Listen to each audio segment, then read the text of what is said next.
Hi there, I'm natekokernot, and I want to welcome you here to my channel, where I have been busy as of late laying out the various aspects of my theory on emotions. All of the various aspects are woven together in my mind with one another. Emotions are not so cut and dry in my experience. They're loaded with paradox. They are something we have to contend with, whether we like it or not. But I've found that if I remember these various truths about the nature of how they flow around me, through me, and even how they pick me up and animate me sometimes, I can develop a much more harmonious and graceful relationship with them, and more successfully navigate my own emotions as well as those of the people around me. So today's subject is venting. And this is an activity which I promote, and I'm not entirely sure how popular my view on this topic is. I am curious about that, which way it's trending. I've said before that emotion is energy in motion, which is meant to imply that the healthier choice is to keep them moving. Venting is one such way to keep them moving.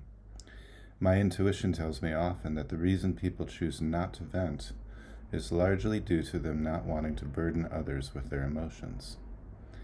This is a fair consideration, but I don't think it trumps the importance, for the sake of our mental health as well as our physical health, to keep them in flow. There are guidelines that I've developed around venting that make it less burdensome, the first of which is to vent with consent. Ask the person first if they're in a place that they'd be willing to bear witness to our venting, and accept their answer.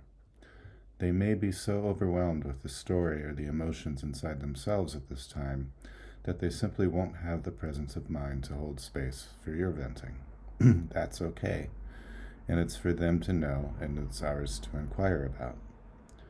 Nobody usually appreciates getting blindsided by a venting session, but many of us are more than ready and willing to hold space for other people's emotions if we have the bandwidth and are asked first for permission to do so. The other thing that's helpful along with asking for consent is to ask for what you are hoping to receive from the person you're venting to. From my observations, I would estimate that about 90% of the time, all that we want when venting is a witness, or for this other person to hold space for it.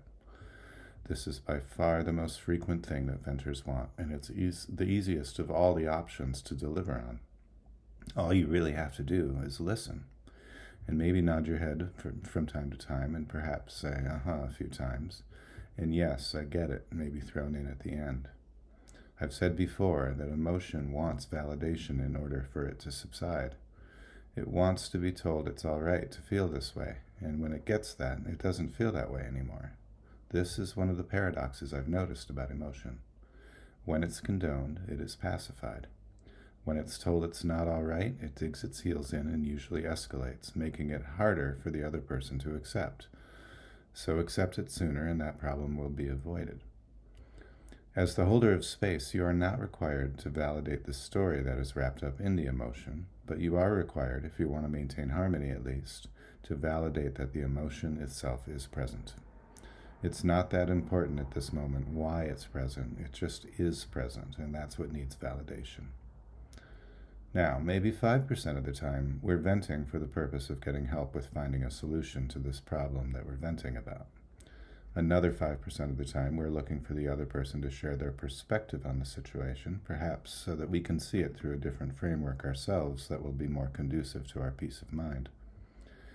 If the person you're venting to doesn't know which of these three options is being asked of them, they are left scratching their heads, wondering what is expected of them, which, and hopefully this is obvious, is distracting them from listening to you, which is likely all you wanted in the first place. So give them an assist and take a moment before you vent to ask yourself, what is the purpose or the outcome that I am desiring? And then clue the other person in. It will make it much easier for them to fulfill their required role, which they are more than likely happy to do once they know what it is. There's many points in time during these interactions that corrections can be made by either party.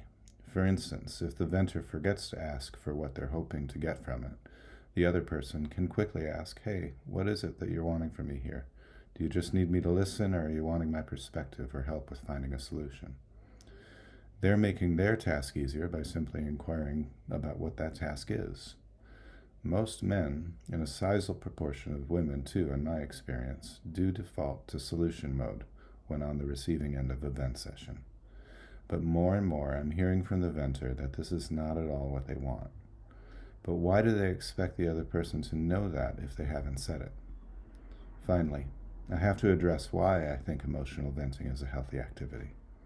The simple answer is that when emotion is not allowed to behave according to its nature, in motion or flowing, then it gets stagnant inside of us, and you could say it gets calcified, or it builds up pressure and gets heavier and heavier inside of us.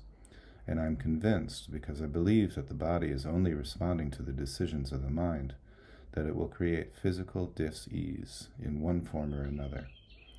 Many of us think we're doing the world a favor by holding in our emotions, but if I'm right, we're only building up the pressure of the emotion by holding it in, and it will find its way out eventually in ways that are beyond our control.